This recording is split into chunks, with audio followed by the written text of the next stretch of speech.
Welcome to the Avon Valley Church's Thought for the Day. I'm Alan Moore from St Giles Church in the parish of Fordingbridge. I'm also a member of Mission Matters. That's a group with an interest in raising awareness of mission across the Avon Valley churches.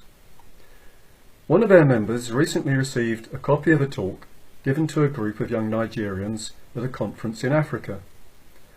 After some discussion, we concluded it would be good to share some of the ideas in that talk as a thought for the day. What I found particularly fascinating was the big picture view it gave of Christianity in our world, the major global trends and challenges, but supported by some very detailed and very accessible information about the peoples of our world. So our rather grand theme today is mission.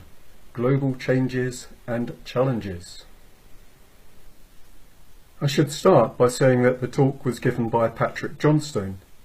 He is the author of 6 editions of the fantastic prayer guide Operation World and who has over 50 years experience in mission. This slide shows the title of his talk. And here we have an extract from Matthew 28 verses 18 to 20. Go and make disciples of all nations. This is the Great Commission which Patrick sets before his young Nigerian audience. Patrick's presentation featured 3 changes and then 3 challenges. I'm going to be rather selective but keep to that basic structure. First change. The church has gone global. Since the 1960s, we have seen the astonishing work of God in the nations and peoples of the world, with more coming to Christ than in all of history. Look at these global maps and the changes from 1900, 1960 and 2000. Specifically highlighted are Christians most disposed to spreading the good news of the Gospels. As I cycle through the maps, you can see how the darker colours give way to the lighter colours of many believers today. The 1960s saw spread into Africa, the 1970s into Latin America, the 1980s into East Asia, China, Philippines, Indonesia and South Korea. The 1990s saw advances into post-communist East Europe and Central Asia. Second change, the end of Western dominance. Reading now directly from Patrick's presentation. How the world has changed through the 20th century and into the 21st. First it was 2 terrible world wars, then followed the end of empires and colonial rule. Now Western powers have far less influence to seek to impose moral or political solutions to the world's problems. More recently, with the abdication of the US government, we see other powers trying to fill the power vacuum in countries at war, such as Afghanistan, Iraq, Syria, Libya and the Sahel. For too long, African countries have looked to the West. Remember that this is a talk to an African audience. The future is Africa. Most people do not realise this, but in 30 years Africa will be the only continent with many young people who will have the vigour and initiative to impact our world. Other continents will be ageing, with their economies struggling to support all the old people. You will need to find African solutions to African challenges, African ideas and initiatives to complete the task Jesus gave us to do on discipling the nations. There was a great missionary to Ghana 60 years ago called James McEwen. Through him, the Church of Pentecost was founded. His constant challenge to these Ghanaian Christians was, "You can do it." They have now spread to 101 nations around the world, with over 3 million members. He has promised to provide if we will obey his will. This is an interesting slide. Look at how the balance has changed in the number of Christians throughout the world. Starting in 1960 and projecting out to 2050. The population-adjusted growth in Europe, North America and Pacific, that's the dark red line, is dwarfed by the rise in Africa, Asia and Latin America. That's the light red line. Third change, COVID-19. Again, reading from Patrick's notes. COVID has changed our world forever.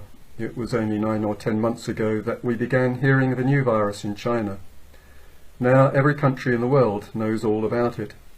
Our health services and economies are devastated. We wear masks and have a new vocabulary: lockdown, social distancing, shielding, PPE, and so on. There were many trends developing since the turn of the millennium: climate change and climate change awareness, the breakdown of globalization, increased persecution of minorities, increased authoritarianism and more dictatorships, visa problems increasing, more refugees, and so on. COVID-19 has speeded up these trends dramatically, concertinaing 10 to 20 years into 18 months. The changes brought about will be big and permanent. We will need to find a new normal.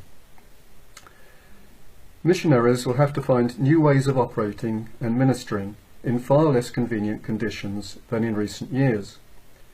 Yet we have an unchanging Great Commission to take the gospel to every people and every nation. It seems to me we should be optimistic for the future. The old business mantra, "change means opportunity," is a good one to hold on to. Look at how our own local churches have adapted and innovated so rapidly during lockdown, and there are certainly more people thinking hard about what is important in their lives. Bible sales have apparently rocketed, as have Google searches for prayer and Christianity, and Bible downloads have increased. Back in April, Rowan Williams was talking about a historical spiritual moment and about how online one can preserve a measure of anonymity. You can tune into something without committing yourself and expose yourself to something fresh. So we can be optimistic about spreading the good news online. Turning now to challenges. Challenge 1, be sold out for the lost. Patrick here is using the theme of the conference to be sold out or fully committed in service to Christ. So who are the lost in this context? I'm going to pick up on 3 of Patrick's categories, starting with unreached peoples. For years Patrick was involved with others in compiling and checking the list of unreached peoples of the world, and this ultimately became the Joshua Project list. I had never come across this before, and I was rather amazed at how much detailed information is available and how easily accessible. Let's have a look at the Joshua Project website now. Right, well, this is the Joshua Project website. If I scroll down to this global summary here, you can see that the site defines over 17,000 different people groups, of which over 7,000 are defined as unreached. So we've got over 3 billion people in unreached people groups. If I want to find out more, there's rather a nice little filter and selection facility. If I want to find out about any particular people group, such as the Banya in India, I can select that image, find out about the population distribution, where they're located in the world, look at a profile. So rather a nice facility here as well. We can pray for the unreached of the day. So perhaps a good way of praying for the unreached. There are actually relatively few people groups that have no Christians, or no one actively seeking to make disciples among them, and most of these are often small. However, there are some large people groups where there are very few Christians. For example, are shown in the next slide. First we have the Sulbi of the Sahel. In Patrick's mission, WEC International, they worked among the Falakunda of Senegal for over 80 years, and there is still only 1 or 2 tiny congregations of believers. Then we have the Somalia of East Africa. Their whole territory of Somalia, and in Ethiopia, Djibouti and Kenya, has been torn by conflict, and possibly 3 million have fled to countries around the world. Third, the Pushtun of Pakistan and Afghanistan. There are very few Christians and constant warfare. And 4, the Tibetans of China, Nepal and India. Only recently have the first real Tibetan churches been started, but most remain unreached. Continuing with the lost, we have the cities. The 21st century is the first urban century. Look at this slide. Now, a majority of all the world's people live in cities. The old ways of ministry that was focused on rural areas and learning new languages will have to be changed to fit our cities. I personally find this next slide quite terrifying. We are looking at the top 10 cities by population, first in 2000 and then projecting out to 2025 and 2050. Did you know that it's likely that in 2050 the largest city in the world will be Lagos, with 63 million people? Lagos is crowded today. What will the city be like when it becomes 3 or 4 times larger than today? And most people will be living in desperately poor conditions. We have to learn new ways of ministry in such cities.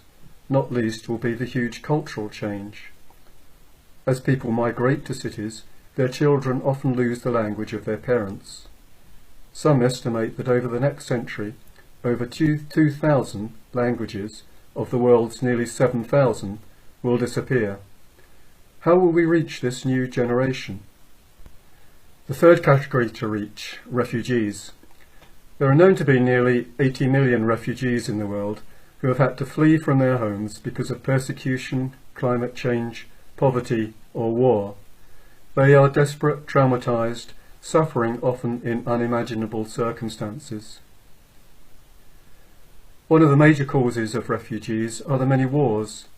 For example, this slide shows the dramatic rise in displaced people after the beginning of the Syrian war. Refugees need love and care and are often far more open for the gospel. We need to have a global strategy for global peoples. For example, it is often easier to show Christ's love towards Somalis when in the USA, or Afghans when in the UK, or Tibetans when in India. At this point I'll cut short Patrick's presentation. We have now looked at some pretty big global trends and some big global challenges to the spread of the Christian message. And so, finishing with just a short statement from Patrick's closing address. There are huge challenges, but God reigns and still calls into his service. Thank you.